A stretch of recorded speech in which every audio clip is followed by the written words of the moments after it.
كل أنظار الجزائريين كانت مصوبة صوب وجهة واحدة، مدينة الورود التي احتضنت لقاء محاربي الصحراء ضد المنتخب المالوي برسم الجولة الرابعة من تصفيات كأس إفريقيا 2015 بالمغرب، والتي كان يكفيهم فيها تجنب الهزيمة للتأهل رسميا. لكن زملاء مدلل الأنصار دراغو ياسين إبراهيمي وبعدما صالوا وجالوا في بلانتير وفازوا بالأداء والنتيجة. هذا الأخير كان له رأي آخر، وهو الذي أرادها في الشباك منذ الوهلة الأولى، فكان له ما أراد من تبادل كروي داخل منطقة العمليات بينه وبين إسلام سليماني ليضع الكرة في الشباك التي لم يحرك لها الحارس المالوي، وهي تسكن مرماه في الدقيقة الأولى من عمر المباراة. مد أصحاب البدلة البيضاء تواصل بلوحات فنية جميلة بصم عليها رسام دراغو إبراهيمي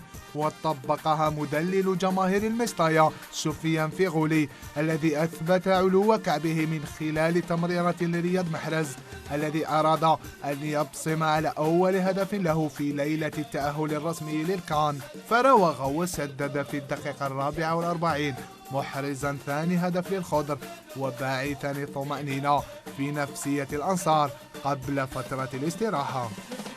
بوادر نتيجة ثقيلة كانت تلوح في الأفق بعد عودة المحاربين من فترة الاستراحة، فواصل ياسين إبراهيمي الذي أمتع وتمتع عروضه القوية والتي لم يفلح غلام في ترجمة إحداها لهدف. أشبال غوركيف لم يكتفوا بهذه النتيجة التي ما كانت لترضي إسلام سليماني الذي اعتاد ترك بصمته في المباريات، وهو ما تجسد في الدقيقة 54 بطريقته المعتادة بعد أن وضع له رسام آخر قدم من الملاعب الإنجليزية الكرة فوق رأسه، فكان لسليماني الهدف الثالث. المالويون وبعد أن حسوا بأن الحصيلة ستكون أثقل أرادوا تقليص النتيجة، لكن حامي عرين المحاربين الرئيس مبولحي أرادها عكس ذلك. محاولة المالويين رد عليها البديل مصباح في محاولة لإعادة سيناريو المباراة الفارطة، لكن العارضة حرمته من تسجيل